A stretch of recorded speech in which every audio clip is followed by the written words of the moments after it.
That's what I'm looking for. Got a few birch trees around here. There's quite a bit of loose bark on it that I'll be able to pull off, carry back to where I'm going to build my fire, and be able to start a really nice fire with this. Alright, so you can see I didn't pull too much bark off the tree, just enough between these 3 small trees here. I pulled up enough to get my fire started. So as I head back to where I'm building my fire, you can look around and see that this area is very damp and wet. There are other birch trees in the area. You can see those. But yeah, this is kind of a swampy area back in here. So I'm going to put the camera away and find my way back out of here. Okay, I'm on my way back to where I'm going to be building my fire. And I just wanted to point out,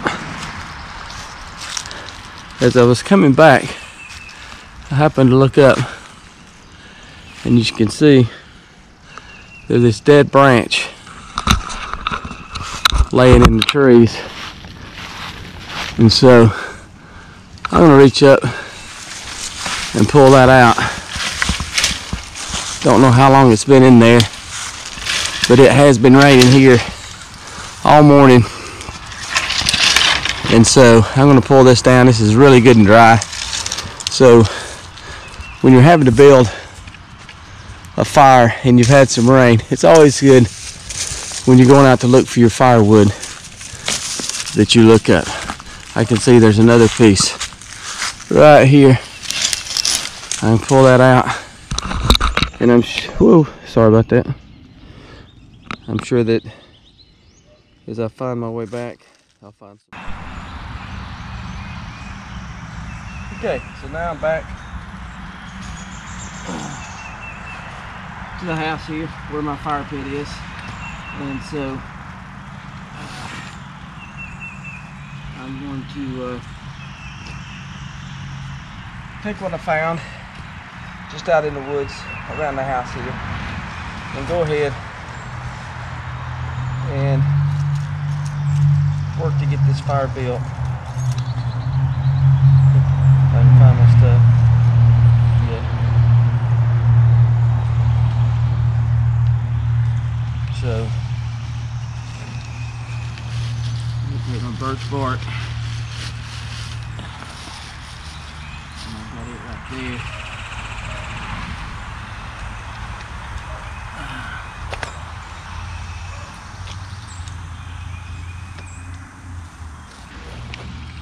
Take my knife and take some of this wood that I found and go ahead and break it up in smaller pieces. Pine, it may burn. Give it a little bit of a start. Some more bark.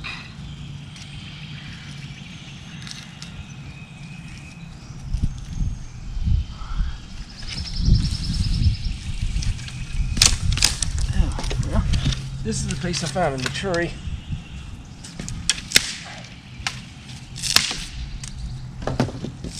That's good.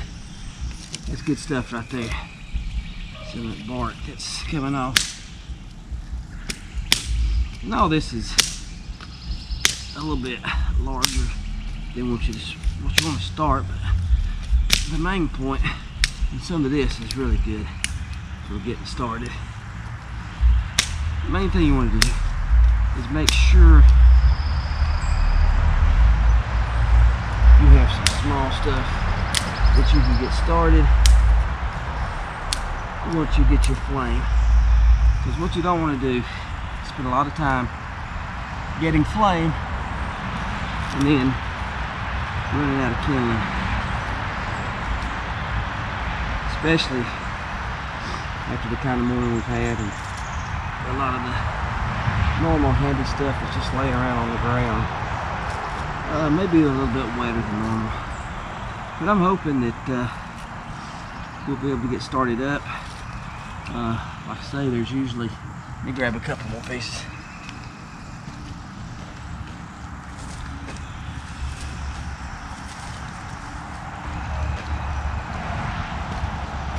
Got some more down pieces of pine that I found, which it usually starts up really well. And especially, you know, if you don't find anything in the trees, this was laying on the ground. But of course it was laying there with all these branches suspended.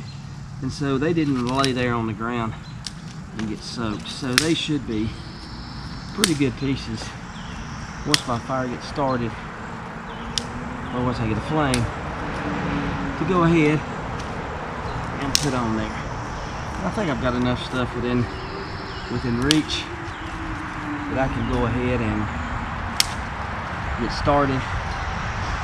Hopefully we'll be good. Move my knife out of the way.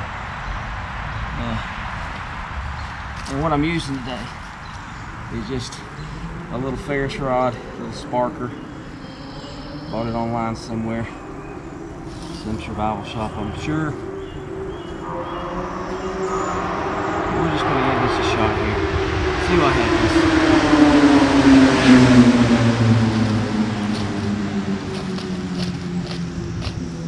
And okay, that easy. Got a little bit of a flame. That birch bark is going to go up really quickly, so I want to get some of the pine on there.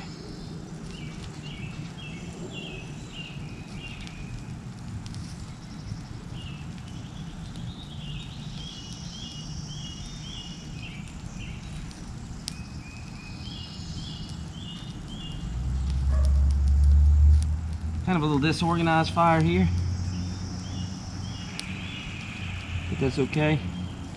It's going to start up, I think, and do pretty good.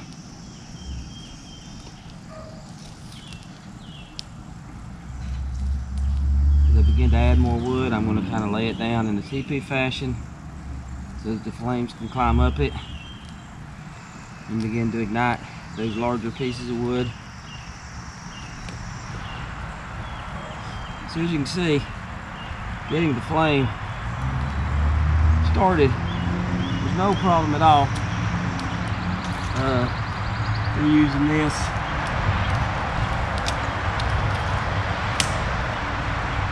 and then adding to it just as we go.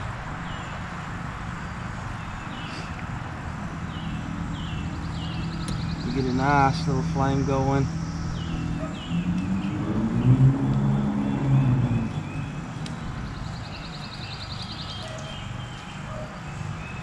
A little.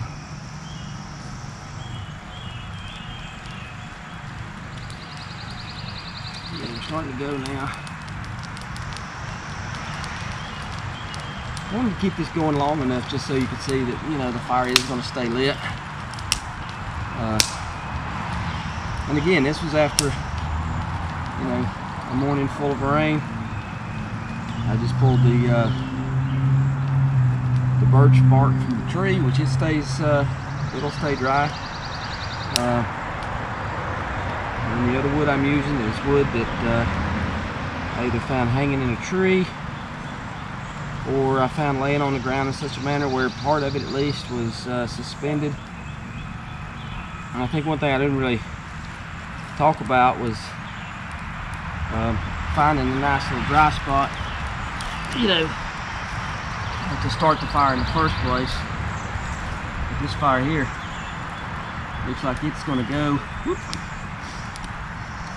without too much more effort on my part,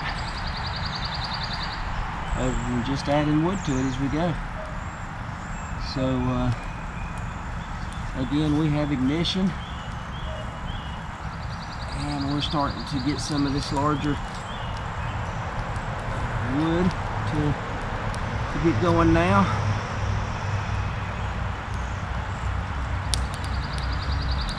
And again, knowing your wood, because you know your pine has rosin in it and it's going to like ignite can stay going for a little bit longer time. So just continue to use this piece that I found, and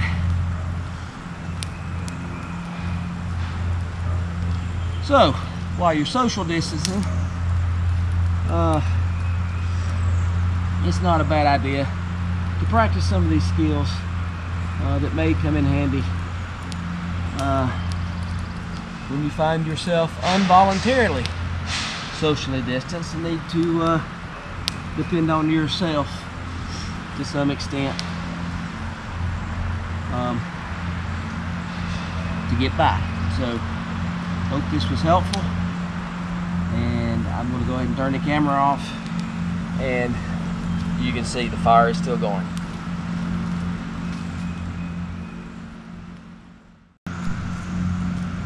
Okay, so after looking at my last video, I realized that the actual lighting the fire or catching the spark may not have been the clearest. So what I want to do is I'm going to I have a little bit more of the birch bark left in my little pouch that I use when I go out and forage. So you take that out, and you can see it's just the birch bark that I pull off the tree. And what you want to pull off is this really loose bark, and it is got natural oils in it. What makes it such a wonderful fire starter.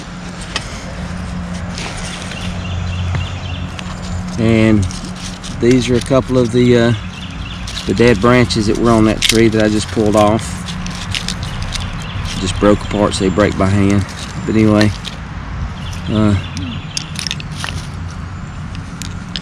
so all you want to do if you use one of these kind of commercial sparkers, again, it's got the ferrous rod on the end, and they wear out over time.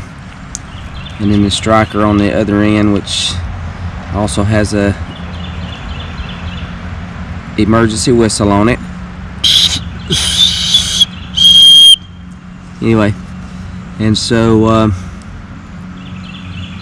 all you want to do is really put your rod on the solid ground. I'm going to make this where you can see it.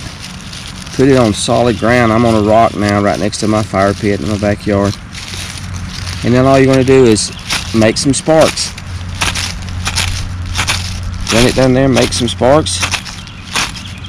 And as you see, that birch bark is so flammable. As soon as you catch a spark, you're off to the races with your fire. So there you can see, we have another little fire going here. And if I wanted to keep that fire going, I could just start putting my kindling around that and get that fire to going as well. You can already see the little piece of birch with just that little bit of bark that I had. This little piece of pine here, and especially this little piece of birch wood that came off of the tree itself. I've already ignited a little bit, but this is not a fire that I want to keep going.